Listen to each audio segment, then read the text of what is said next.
In our sleep clinic, it's common to hear parents say that they're worried about their baby or their toddler's naps, and we completely understand why.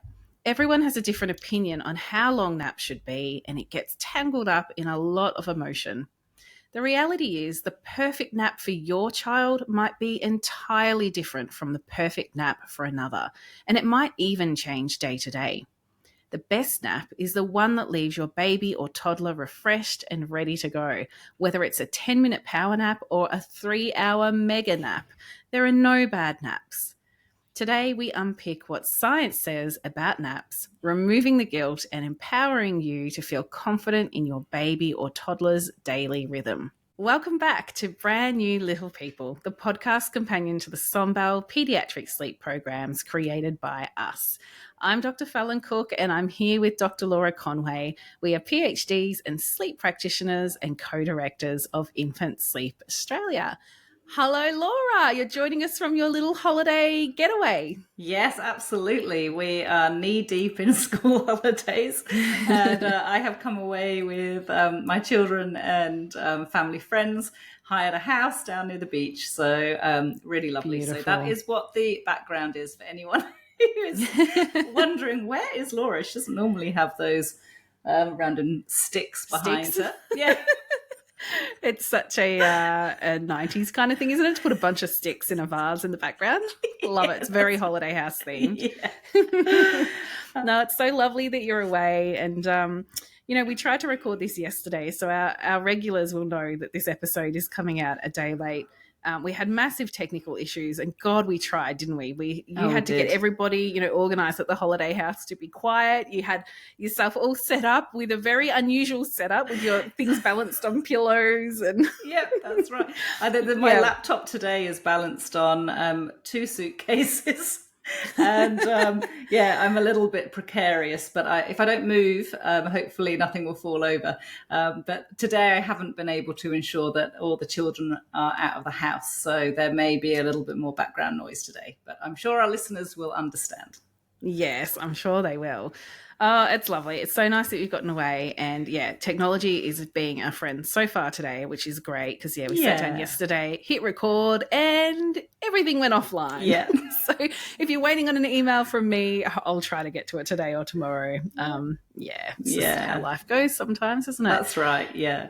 Yeah. So we wanted to do an episode about naps today because we've had a few questions come through about naps, and it's definitely something where there's a lot of, misleading information. I think we sort of had, an absolute, I would say one of the key things we wanted to address when we started Infant Sleep Australia was this whole load of nonsense that had gotten out of control with parents being told your baby has to have a really long lunchtime nap, or every nap has to be really long because the more day sleep they have, the better night sleep they have. And don't anybody grab that soundbite. No. It's not true. It's not true. It's so not true. No. Sleep does not beget sleep, but it's something that so many people, even now, I think every week in clinic, someone will say, but if I increase day sleep, will it help the nights? And it's a pretty clear no. No, that's right. And like we have said again and again, children have there's a wide range of normal of sleep needs per 24 hours. And so children that are at the higher end, that they have the higher sleep need, they simply have to have more daytime sleep, and they will sleep a lot overnight because they have to add all of that up to 15, 16, 17, 18 hours of sleep across a 24-hour period. Yes. But what has happened in the past and still happens today is that some people who have had children with those higher sleep needs think, well, it's because they sleep well during the day that they sleep well at night. It's not. That is a correlation, not a causation. It's the child has a high sleep need, so they will nap more during the day and they will still nap well overnight. But if your child is down the other end and they nap a lot during the day, then it will come at the expense of their nighttime sleep because they simply don't have enough fuel left in the tank to make it through a whole night.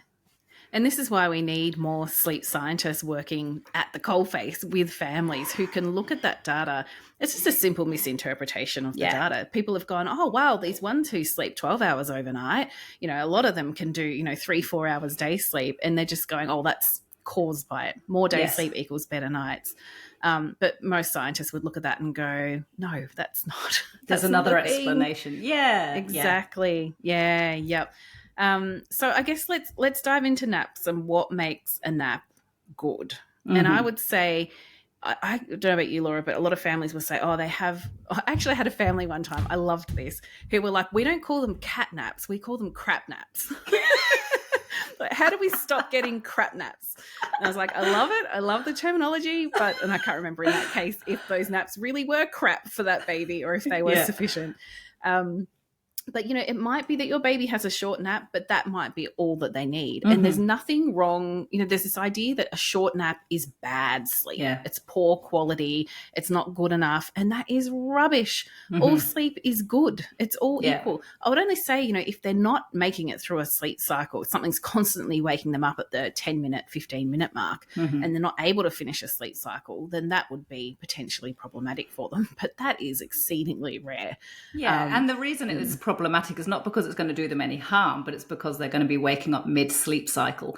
And some of us, adults as well as children and babies, when we're woken mid-sleep cycle, hate how it feels. And therefore, it's revolting. We act out and we are not at our finest.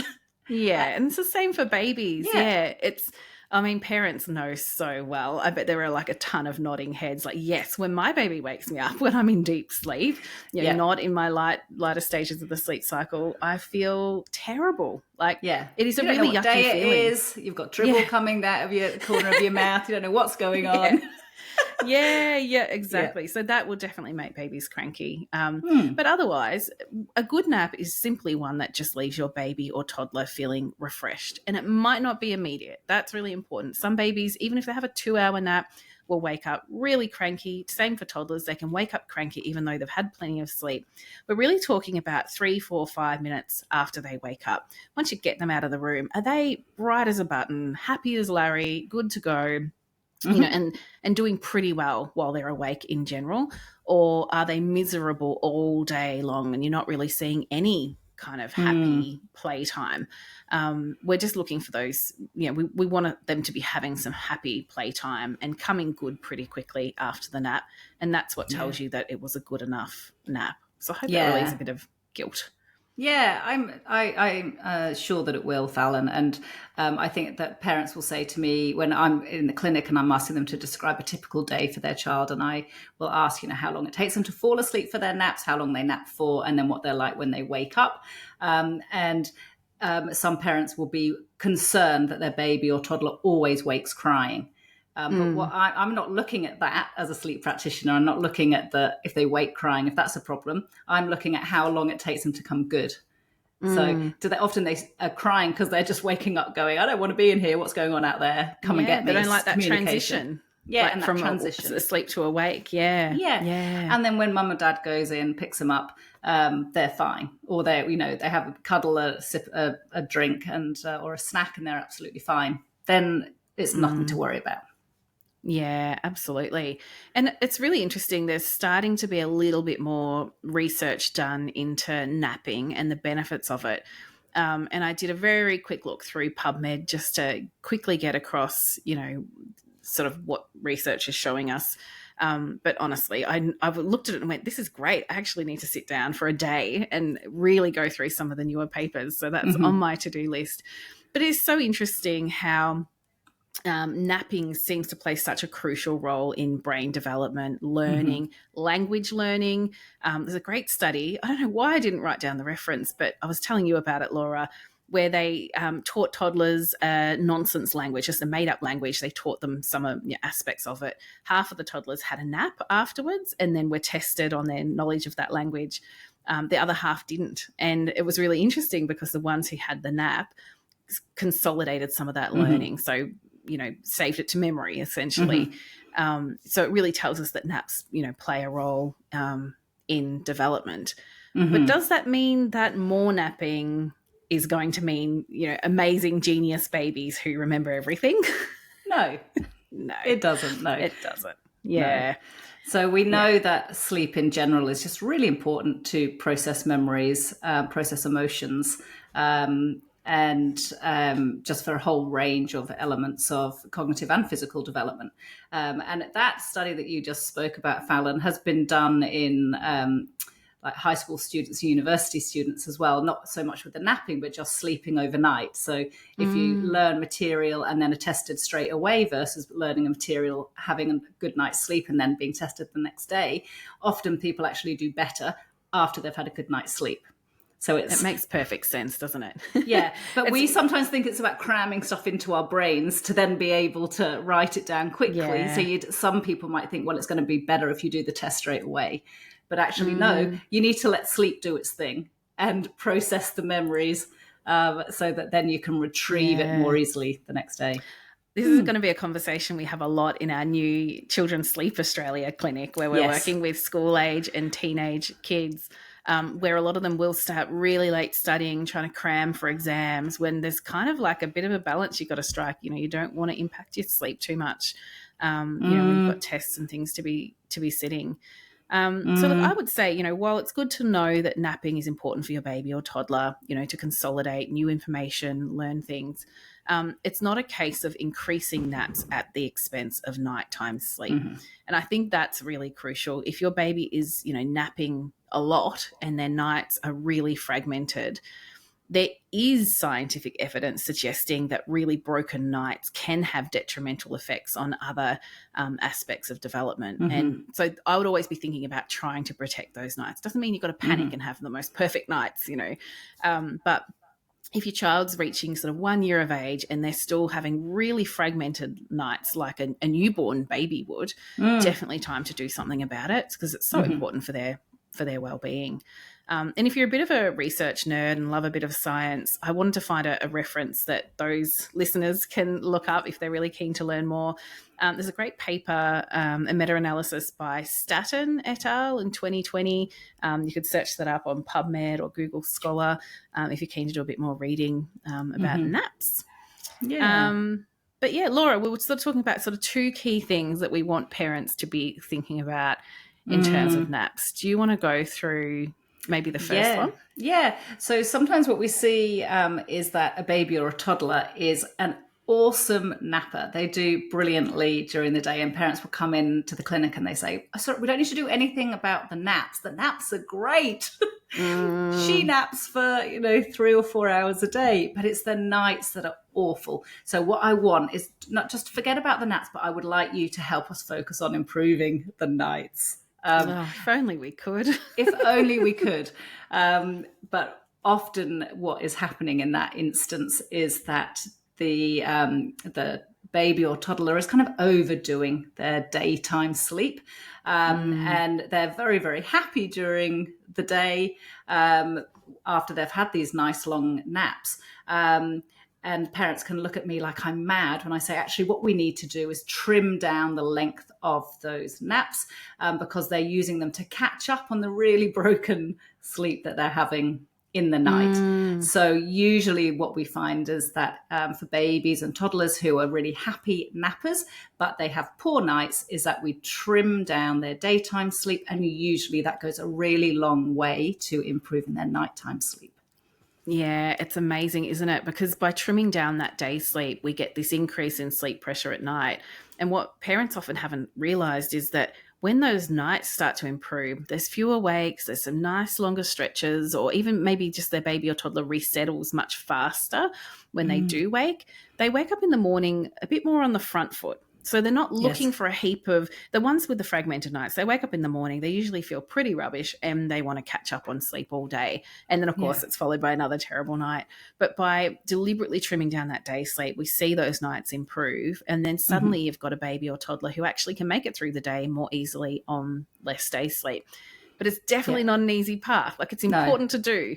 But it's really important to know that your baby or toddler is probably going to be really cranky. It is so much like adjusting to jet lag. You know, we're really trying to push them back into the right kind of rhythm, and it can really suck as a parent. It can be really tough, but it's worth it because once we get that balance right, everyone's so much happier. It's at that point that then if you need to work on how you settle your baby for sleep, you're much more likely to have success. because their sleep drive's high enough. If your baby's got a really low sleep drive overnight because they overdo the day sleep, you are going to have the worst time trying to work on changing how you settle them for sleep. So always be thinking about that balance. It's something that we go through a lot in the Sunbelt programs because it is just such a crucial part of the puzzle. Yeah, so be brave. If you're thinking there's no way that my baby or toddler is going to cope with less sleep, then just know that in all likelihood they will, but there's just going to be that tipping point for a few days. Their nighttime sleep is going to continue to be a bit tricky whilst you trim the day sleep. So you might have a couple of days that aren't much fun. So think about having supports around you. But then it will start to tip and you will start to see the nights improve. So then your child's going to cope much better with those longer times awake and less sleep during the day. Yeah.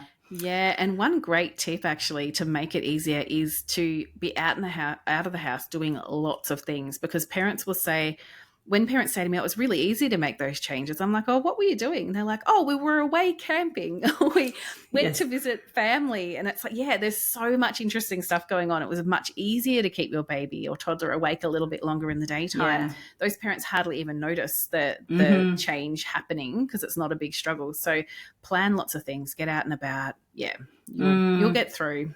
Now, there was a second thing that we wanted to raise around the naps, Fallon. Do you want to talk through that point? Yeah, so it is really important to be thinking about, this doesn't happen in a lot of cases, but it does happen in some.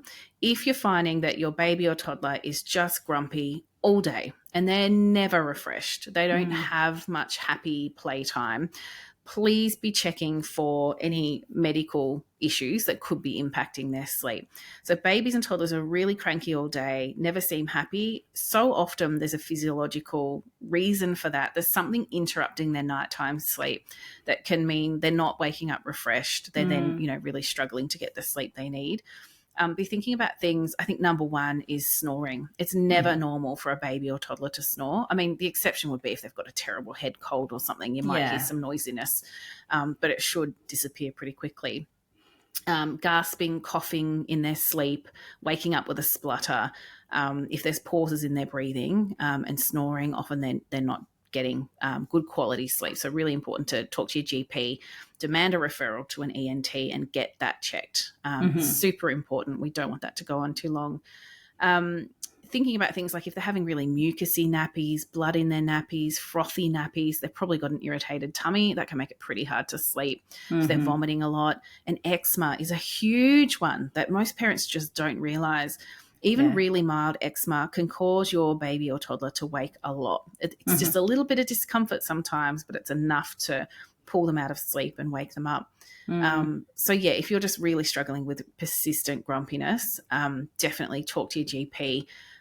Don't be afraid. Like I get a lot of parents who say, oh, the GP said just try moisturizer for the eczema. And look, in some cases that, if it's super mild, that might be okay. But we do often see that this is pretty decent eczema. It's not resolving. It's been around for months and, it's actually the root cause driving the sleep issues. Yeah. Good. Well, I hope that really helps families listening today who are either, feeling that they've got happy nappers, but the nights are terrible, or that are thinking, gosh, I have already adjusted the naps. It's not leading to the improvements that we've heard are likely to happen. And in fact, our child is just as grumpy as they were before. Then, have a think through speaking to your family doctor or your health nurse and just double check that there isn't anything physiological going on. Yeah, and know that it always takes a few days, because a lot of parents will say, oh, one day they did only have, 2 short naps and their nights were still terrible. And I'm like, of course, because the circadian rhythm takes a few days to a week to adjust. So make those changes, stick with it, give your child, time to adapt. Yeah. So we had a couple of questions, didn't we, Fallon, that were specifically about naps. So shall I read the first one of those out? Yeah, go for it. So Angela wrote in and said, is there any evidence on nap schedule? That is, many sleep programs or sleep consultants emphasize a longer duration for the afternoon nap. The reason I ask is because my little one tends to do a longer first nap of an hour and a half. The second nap is usually 45 minutes and the third nap is 30 minutes. Angela says, I have tried to cap the first nap at 60 minutes so we could have a longer second nap, but my baby will then always require resettling on that second nap. So, Yeah, Fallon, look, what do you Angela's reckon? baby, yeah, her baby's doing exactly what I would expect. It's really normal to have the longest nap in the morning. And we think most babies tend to prefer that because it protects their nights. We're kind of keeping the biggest nap away from the nighttime. And sleep pressure is just a little higher in the morning as well. So what your baby's doing is perfectly fine, Angela. I have no idea. All these people saying they've got to have a longer nap in the afternoon. I don't know where that comes from. There's definitely no evidence behind it. So yeah, that would be my quick answer. No evidence. Yeah. And yeah, every baby prefers something different. Some parents will say, "Oh, my baby loves a long afternoon nap," and that's perfectly fine to follow their lead on that. But yeah, if they prefer a longer one in the morning, that's perfect. Yeah, no worries there. All right, shall I read out Danielle's question, Fallon, or did you want to Yeah. read that? Yeah. Oh, I'll read it out then. Yeah, You okay. can answer this one. All right. So yeah, Danielle says, my baby is 5 months old. Since 8 weeks, he has slept through the night from about 8 or 9 p.m. until 7 or 8 a.m. That's amazing. You've been blessed, Danielle, by the sleep gods. And Danielle says, yeah, he doesn't wake up overnight. She says, we have no real bedtime routine and he doesn't require any settling to sleep. We put him into the cot, dummy in, and a few strokes on his chest, and he's down and out. He barely naps, or if he does, it's just cat naps. This doesn't bother us as we're so lucky that we get that great stretch overnight. Danielle would like to know, is this normal? She says, I read and listen to so much about babies not sleeping and requiring so much settling, but I hear nothing about babies who sleep well and somewhat anxiously wonder if this is normal or is there something wrong? Oh, Danielle, yeah, you would be in the minority, I would imagine, around your parents' group and anyone at daycare. Having such a great sleeper who is having uninterrupted sleep for such long periods of time from only 8 weeks of age is unusual, but that doesn't mean that that there's anything wrong. So what we always look at is how our babies are functioning during the day. So if your baby, and it sounds like your baby is absolutely fine, you're not raising any issues to say that he's finding it hard to participate in play or daily life, then it's absolutely nothing to worry about. Your baby has just pushed most of their sleep need into the night and is really very happy to have short naps during the day.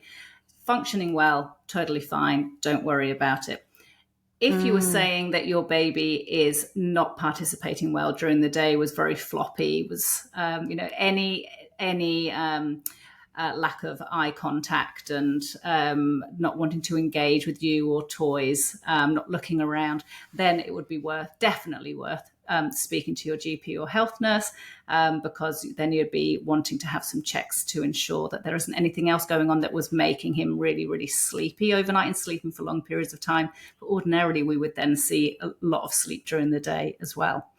So it sounds like you're going well, Danielle, and enjoy it. Yeah, 100%. I agree.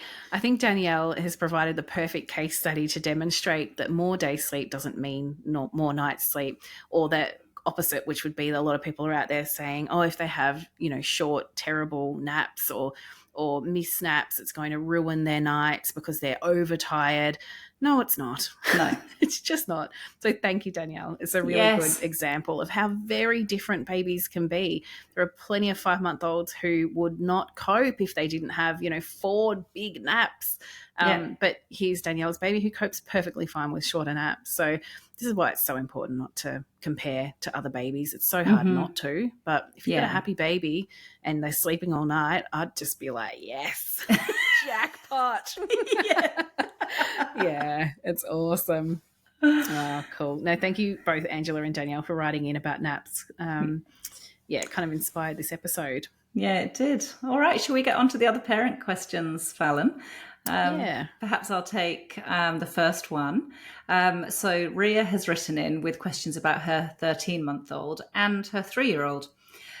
So Ria and her partner live in WA. They have no family support. Ria writes that her 13-month-old seems to have a sleep association with taking sips of water. She says, if I go in and give water, he usually settles. Any ideas if this is an association, or could he actually be thirsty in the middle of the night? Is this something I can fix or should fix? Gosh, that's a really interesting question. Mm. All right.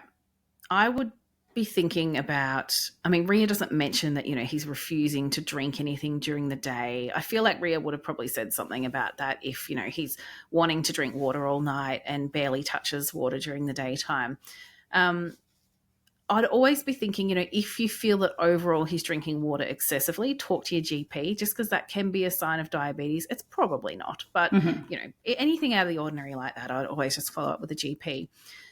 It could be a sleep association. Some babies, or he's going into toddlerhood now, they will wake up and think, I know that if I give a bit of a shout, I'll probably get some water, I'll get to see mum or dad, have a little bit of interaction, and then I'll go back to sleep. And it might be super brief, but sometimes that's enough to motivate them to call out when they, when they come up into light sleep. So I think you could work on trying to reduce that. Certainly a 13-month-old is typically able to get all the fluids they need in the daytime to get through the night without needing a drink. But, pretty normal for toddlers every now and then to have maybe a few sips of water in the night, maybe a handful of times per week. But if it's happening multiple times per night, I would also think, it's probably a sleep association. So it could be that you do, much like dropping night feeds, you could just start to stretch out the time between when you offer the water. Might be that you only offer the water once in the middle of the night, 1 or 2 a.m. or later, something like that. Or you could just cut it down 3 overnight waters, 2, then 1, then drop it. So he's kind of, I'm saying he, but I can't recall if it's a boy or not anyway. But yeah, like you could just gradually reduce it like that if you're concerned. Yeah, I think that's those are good points. Of course, Ria, in WA, there would be days that are really hot, and in those instances, there's a very good chance that he or she. Sorry, I don't know why I'm thinking it's a boy as well. I think perhaps in the longer, I think Ria maybe has sent a longer email, and we've just had to reduce it just so that we have enough time to fit all the questions in. So I think maybe in the original email, Ria said it was a boy.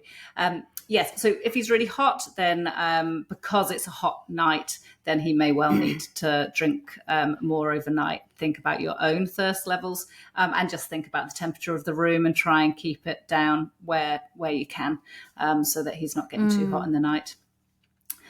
Okay, Ria's next question says that they're going to the UK for 7 weeks where there's only going to be 2 bedrooms.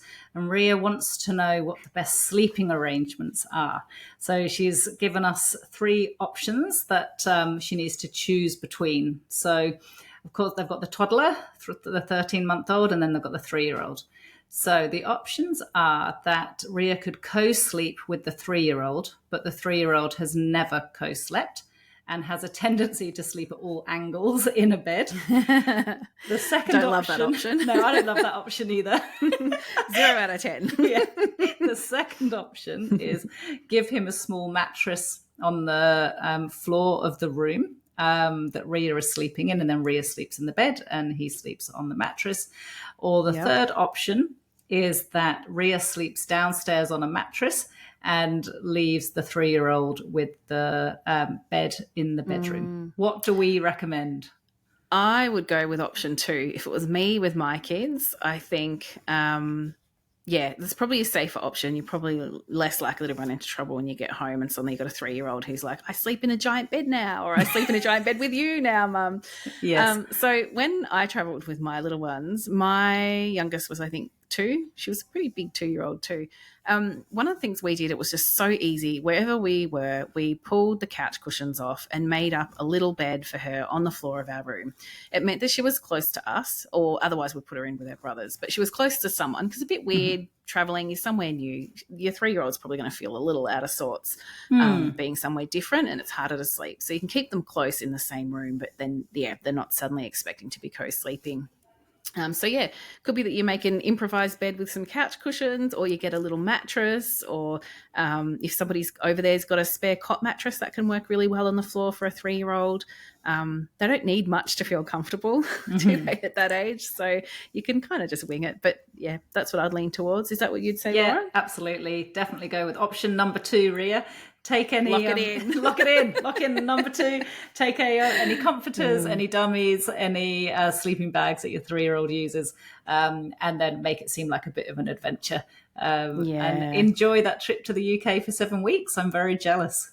Yes, send us a photo. I'd love to see some pictures. I love it when my family send me photos of them traveling. It's always so cute. Amazing. All right. We also had an email from Sky who says, I currently have an 8-month-old with a sleep need of around about 13 hours. They do 2.5 hours of sleep during the day and 10.5 hours overnight from about 8 p.m. to 7 a.m. She says, I returned to work in March and I'm wondering how I go about cutting out the night wakes and the overnight feeds. He will wake 2 hours into his night sleep and needs shushing and resettling in his cot. His overnight feed can be any time from midnight onwards. So she says, I'm having a lot of broken sleep and worried how this will affect me when I'm back working. Sky, there's going to be lots of parents listening today, I would think, contemplating returning to work and children going to daycare for the first time and having similar worries to you. So what I would be thinking about doing is at the moment, your nighttime sleep that you're offering your 8-month-old is slightly more than he needs, and that's giving the allowance for a feed overnight. So the very first thing I would do is just think about shaving off half an hour. And so that might be moving, I'd probably move wake up a little bit earlier, perhaps to 6:30, because you probably won't want to be going to bed much later than 8, or your little one going to bed much later than 8 when you've got to go to work the next day. But of course, completely up to you, Sky. I'm making assumptions about your family life. So I'd shave off half an hour just so that we can ensure that his sleep pressure is more likely to be able to take him all the way through until morning. Yeah, if we allow time for a night feed, they're just more likely to keep doing it. So we just sort of need to not allow that time. Yeah. And then I'll just be thinking about, look, at 8 months old, have a think about whether you want to go cold turkey with I think he's only having one feed overnight, whether you want to just say, okay, so from the week next weekend, we're not going to offer him the feed anymore, and pick a different one of the settling approaches in Sombel, and perhaps if you have a partner, see if the partner can do the resettling overnight with that settling approach, and just really stick with it. Like we've spoken about before, often it just takes maybe 2 or 3 nights of being really consistent for a baby to learn that they're not having any feeds overnight anymore.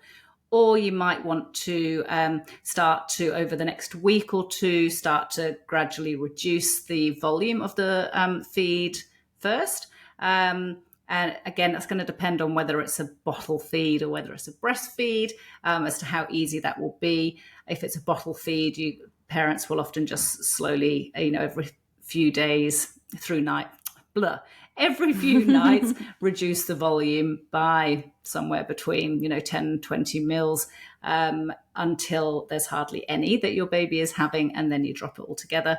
If it's breastfeeding, some parents will only be able to do that gradually if their child has a really long feed. So you then just unlatch your baby a minute or two sooner than they would unlatch themselves, and you do that every few nights until they're just having a quick suckle, and then you can drop it. If your baby has a really quick breastfeed, that's going to be really hard to do, and it's going to be easier to then just go cold turkey, I would say, in that instance. Anything to add, Fallon?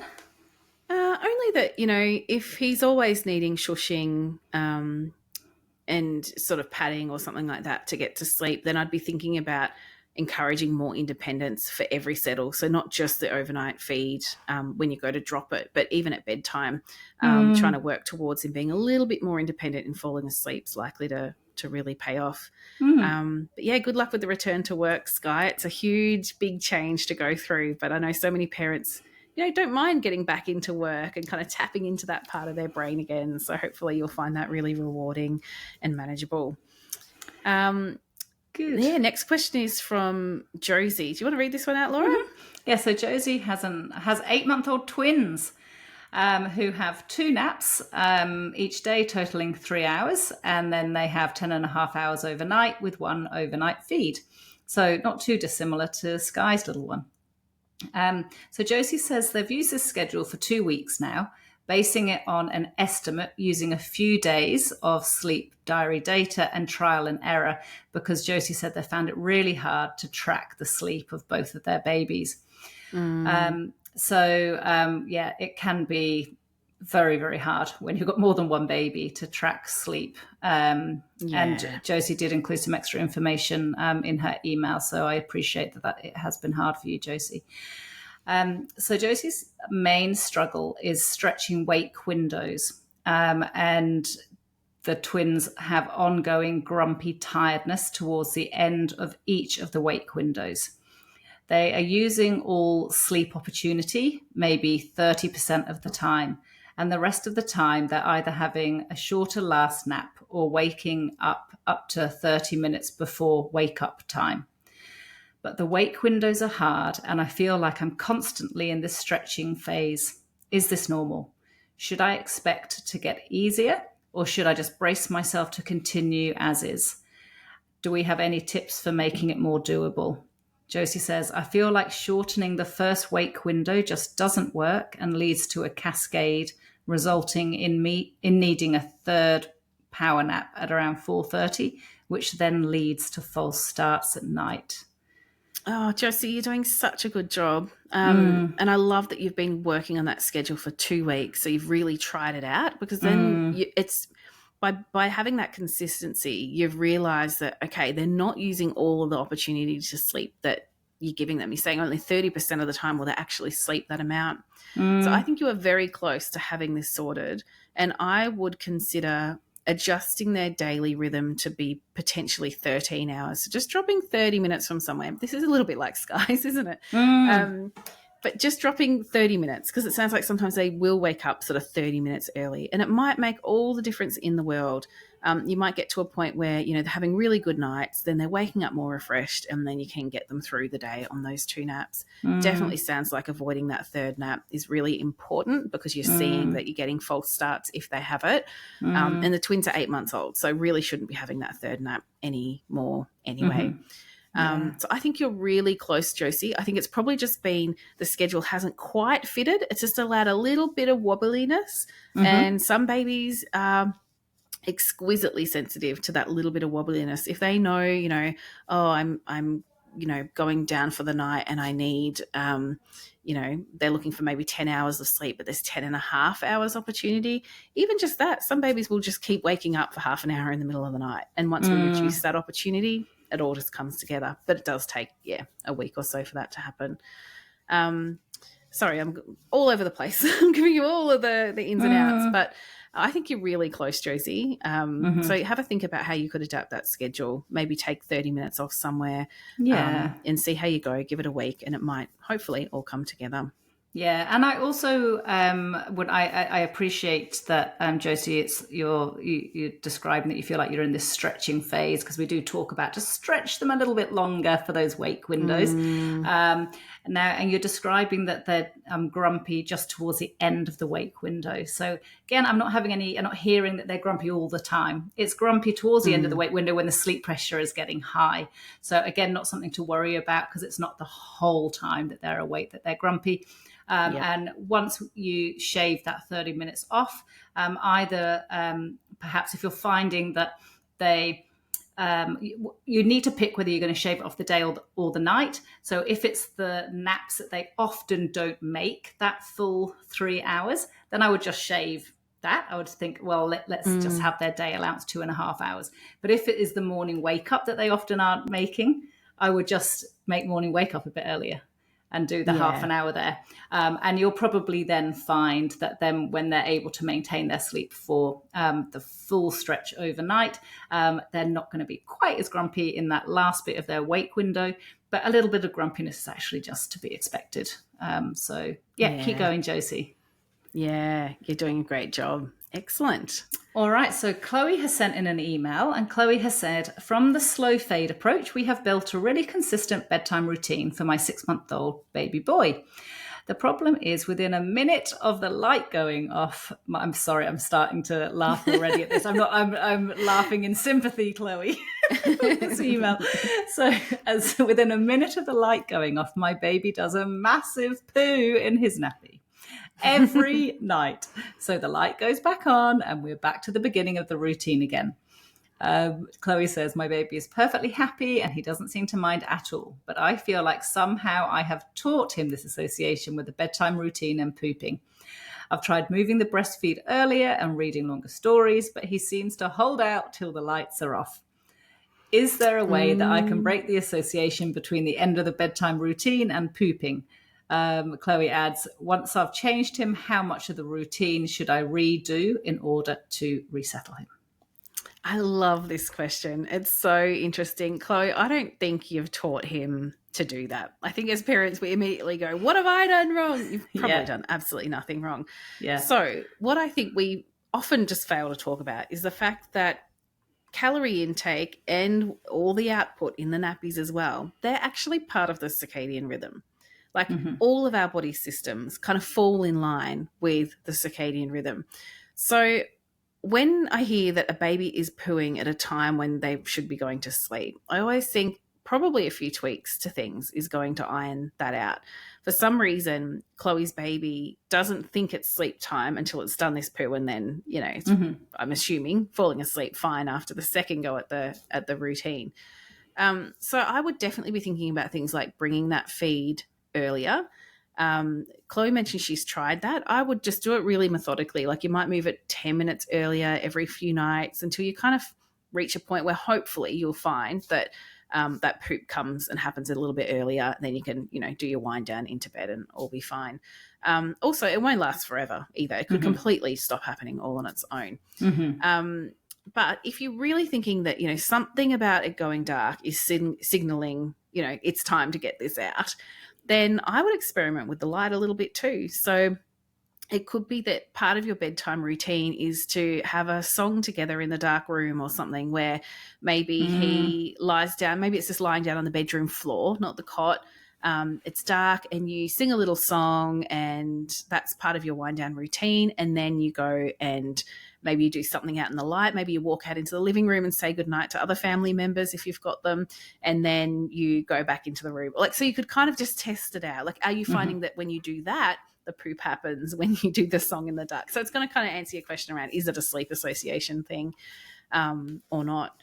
And if you do have to change him and you've got to redo your routine, I actually wouldn't redo the routine. I think I would be inclined to keep it really dark, change his nappy in the dimmest light you can, and then pop him into bed. And But it's an interesting question. What would you add to that one, Laura? I would. No, I probably wouldn't add anything. I think I wouldn't add anything. I think you have a really good idea about just seeing if actually it's a light going off and the timing of the feed that is just causing that the bowel movement. And so turning the light off, lying down on the bedroom floor while singing him a song, that might just trigger the bowel movement, and then you can do the nappy change and pop him into bed. And the association, when we talk about sleep associations, we're not talking about that entire routine, but Chloe did in a longer email describe that all the steps that she goes through. Now that kind of half an hour of routine where you're moisturizing a baby, popping the baby into their pajamas, or you've got a toddler doing the teeth and all of that, that's the bedtime routine, which just helps the mind and body prepare for sleep. And you start to, a baby or toddler associates those activities with going to sleep, just like we as adults, when we have good sleep hygiene, associate those activities that we do before bed with getting ready to go to sleep.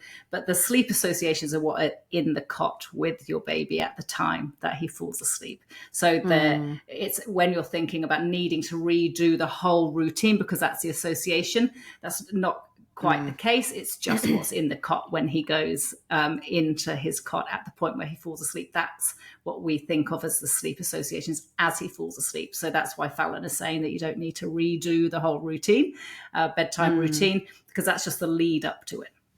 Yeah, that's it. Awesome. We have a really short question now from Annalise. And I was going to say as well, loving when parents send through the really brief questions. We've got a little bit of a problem happening, haven't we, Laura, where we've had some absolute, I call them a thesis sometimes when they come through. And we know that as parents, you can feel really, really panicked about sleep and you feel like you've got to give us all the background on your child's sleep for your question to be answered on the podcast. But if you're thinking, we've had some emails that are over 900 words long for these questions. So when parents listen in and hear our questions as we read them out, we have had to drastically edit those questions down. And it takes a lot of our time. And we seriously need admin support with that. Yeah. Anyway, what I want to say is if you feel like your question requires us to understand the history of your child and everything you've tried and everything you've done, you need a coaching call. Yeah. You need a higher level of support. We won't be able to address your question thoroughly enough in the setting of a podcast. And it almost starts to feel a little, almost a bit unethical to even try to address those questions on the podcast because I know we can't do them justice.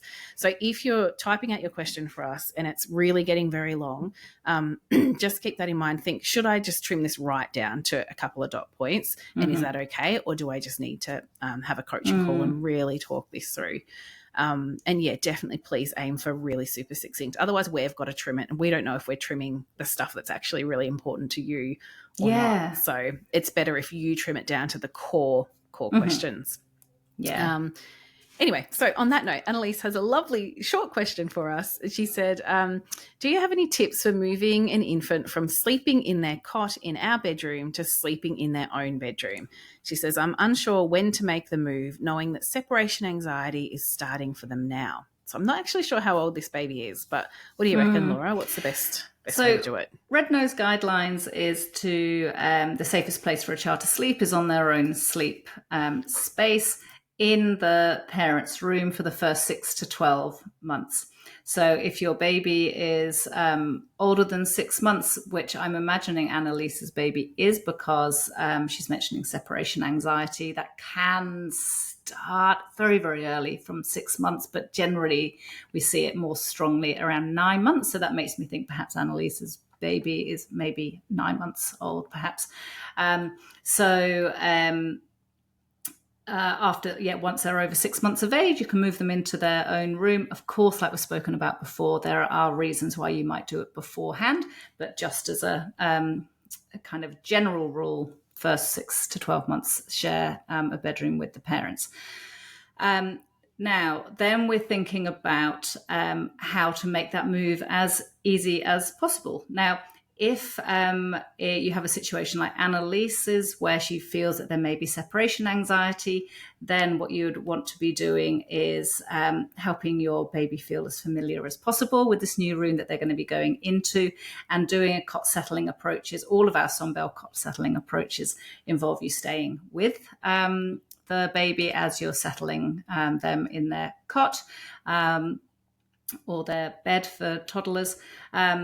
You certainly wouldn't be using the kind of step away modifications where you leave the room for any child that has separation anxiety, because we don't want to trigger that anxious response in a child that has got separation anxiety.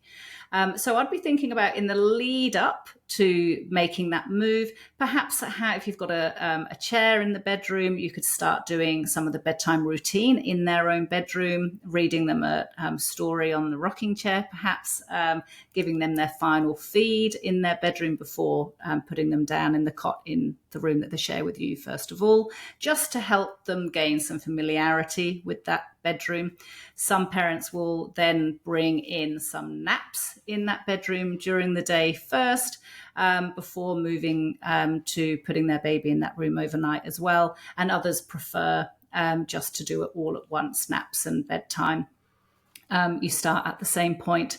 And yet thinking about which of the settling approaches, if any, because we don't know from Annalise whether her baby actually is able already to settle independently or not. But if your baby isn't able to settle independently, some parents will actually work on the independent settling whilst they're still in the same room with the parents, because it's just a bit easier to be nice and close to your baby, particularly if there is separation anxiety.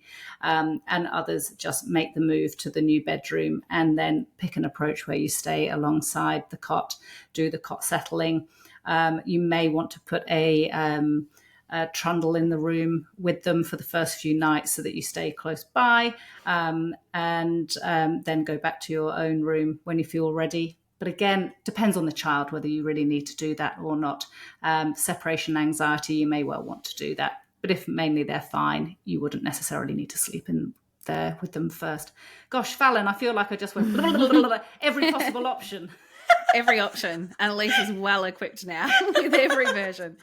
Yeah, my first thought with that question was just sleep in there near the cot the first few nights. A bit like when you travel with them. It feels weird for them. It's different, and they'll get a lot of reassurance just seeing that you're over there somewhere.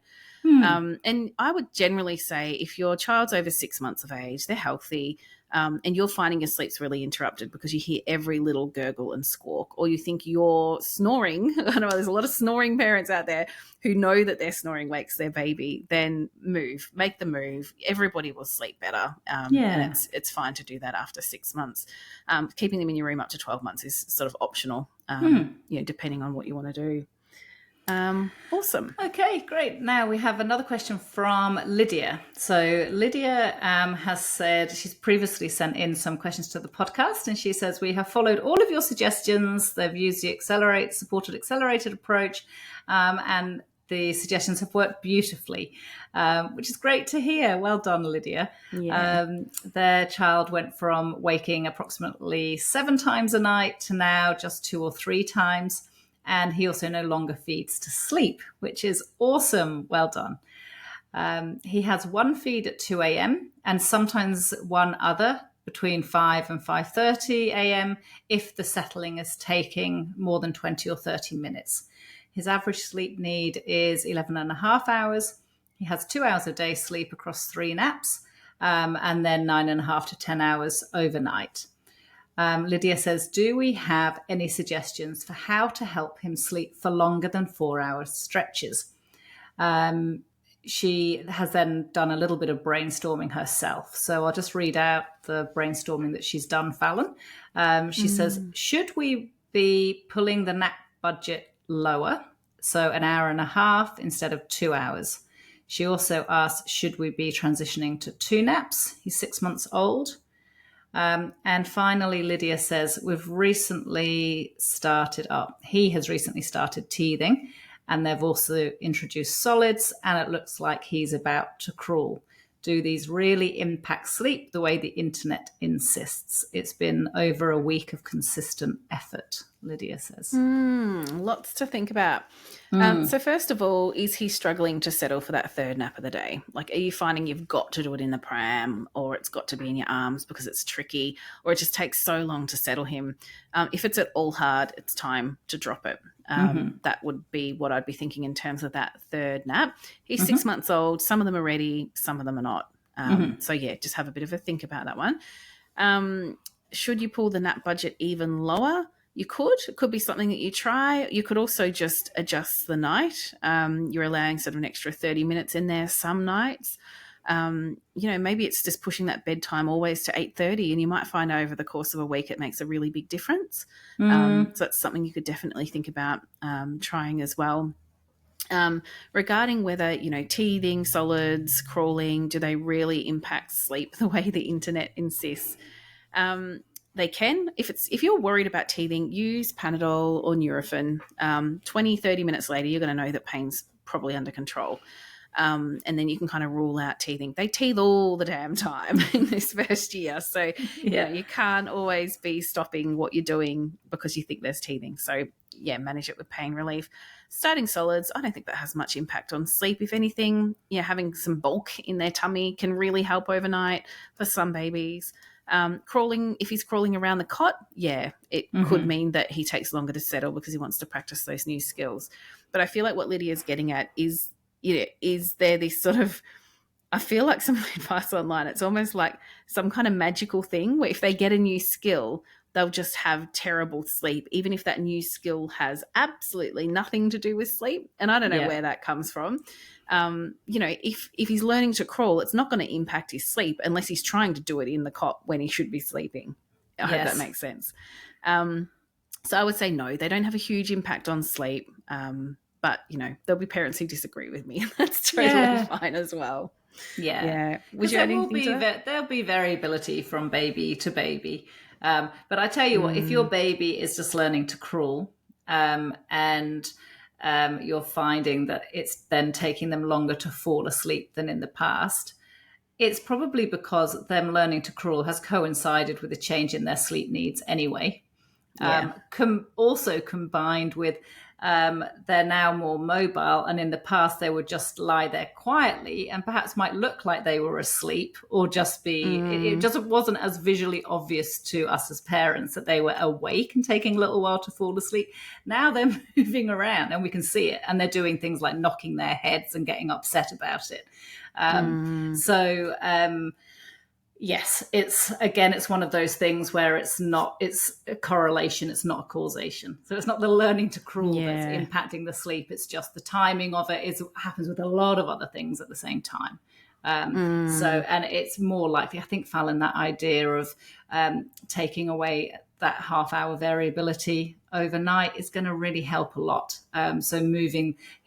Lydia's baby is currently going to bed anywhere between 8 and 8:30 at night. So if he is crawling around the cot, just making the bedtime more consistently 8:30 is just going to mean that sleep pressure is a bit higher, which means he's going to be a little bit more tired, a little less wanting to crawl around his cot in half an hour at the start of the night. Yeah, absolutely. All right, and we can squeeze in one last question just quickly. We had Fiona email in who says her 9-month-old is having some disrupted nights. She has a 12.5-hour sleep need, and the daily rhythm is having 11 hours overnight and 2 naps totaling 90 minutes in the day. But she says they can vary in timing and duration, and that's fine if it's adding up to about 90 minutes. The timing of naps doesn't seem to change the night. Fiona describes some inconsistency in settling overnight. She often gives her comfort feeds and she generally goes down easily after that. However, Fiona sometimes has to lie on the floor, shushing her or patting her. So Fiona's questions are, is this purely a sleep pressure issue? And if so, how can I help her build more pressure and avoid an early bedtime? Should we be working harder on establishing consistent nap timing? She says, I was planning on naps being 45 minutes each, so the length of one sleep cycle. But alternatively, we could go for an hour and then a short 30-minute nap to get her through to bedtime. Do we want to answer that one first, Laura, and then we'll go on to the other question? Yeah, I would think when you are trying to kind of finesse the overnight sleep, and trying to reduce, the kind of these persistent wakes that just will not, do not seem to resolve, then I would be thinking about being a little bit firmer on the naps during the day. So I would be thinking, if you because at this point, Fiona, it sounds like you're just tinkering around the edges just to try and get over the line. I would be considering helping your daughter have 2 naps that are 45 minutes each. I think that sounds really good, rather than doing an hour and half an hour. Just having the naps that are the sleep cycles that are your daughter's length, rather than just an arbitrary 60 minutes and 30 minutes that don't tie up with her biology at all, would be preferable. And then see if by sticking to 2 45-minute naps for a whole week that are happening at a relatively predictable time in the day. Just see if that helps. I think that's probably a good way to go. Yeah, and if you were still having wakes at night that you thought were due to low sleep pressure, you could then start to tinker with bedtime or wake up time if you need to, Fiona. Fiona also says, I'm not too concerned about the settling when she does wake overnight, unless this is contributing to why she wakes. I think it probably is. She says, I know the cuddly feeds and possible inconsistencies can make settles difficult. Is this part of the problem? That's a pretty quick answer. Yeah. Yeah. Yes, it is. Yeah. Come up with one really consistent thing that you're going to do overnight, because if it feels like a bit of a lucky dip for your baby, they think this is exciting. I don't know what might happen this next week. Even though we think it's not very exciting, they're like, oh, will I get a feed? Will I get patted? Will I get a cuddle? Try and make it consistent. It's far less entertaining for them. Yeah. And Fiona also asks, there's another part to this. She says, I'm signed up to another course about baby development. The opening statement includes all babies should be sleeping from 7 p.m. to 7 a.m. Oh, should they? Okay. She says, while common sense tells me all babies don't do anything the same, I agree with you there. She says, you have taught me about unique sleep needs, and this has been rattling around my brain for a few weeks now. She says it doesn't help my sense of confidence. So she's just interested to know if we think, should all babies be doing this sort of 7 p.m. to 7 a.m.? I reckon we could probably answer at the same time, Laura. 1, 2, 3. No. No, definitely not. They're not all made from the same cookie cutter. No. Yeah, so to have some confidence. And if it's totally fine to switch off from any channels that are giving you information that's confusing or making you feel guilty or like you're not doing a good enough job. You're doing an awesome job. And I think if you're getting confusing sources of information, switch them off. Even if it was us, if you listen to us and you listen to a bunch of other people and you don't like our approaches, turn it off. Because you're the parent, you can make that call. You're at the steering wheel, Yeah, that's right. You'll drive yourself mad otherwise. And we created Infant Sleep Australia and the Sonbell program to provide evidence-based advice to parents to try and cut through all of the misinformation out there. But if you are finding that it's just you prefer some advice that somebody else is offering, then we don't want to be part of the problem that you're experiencing. Just don't listen. Yeah. Just turn us off and follow whoever it is you prefer, if it's working for you. That if you do decide that you want to follow our advice and it is working for your child, don't drive yourself mad by just having these little chinks in your armor, letting in this misinformation out there, because you're gonna have it rattling around in your brain for several weeks, like Fiona has. Yeah, absolutely. And look, I would say, on that note, we probably should wrap up the episode. Yes. It's certainly going on a bit. We have had so many beautiful reviews come through lately, people leaving reviews on our Google business profile. It's absolutely so appreciated. I cannot tell you how thankful we are. We've also had a bunch of delightful people buy us coffees. If you have found something we've said really helpful and you want to shout us a coffee, you better believe I'll drink it. I love coffee, typical millennial over here. But yeah, the link will be in the bio. So do buy us a coffee if it's within your means and you want to show appreciation. And if you can't afford a coffee, you could always leave us a review, hit like, subscribe to the podcast, share it with your mates, talk about it at Mother's Group. It really, really helps us to grow. And we love doing this work and we want to keep it going. If you want to send in questions, we only answer the questions of Sonbell members. And like we discussed earlier, try and keep them really succinct, because otherwise, they can end up on the chopping block and we might not quite answer the question you were intending to ask. Keep that in mind.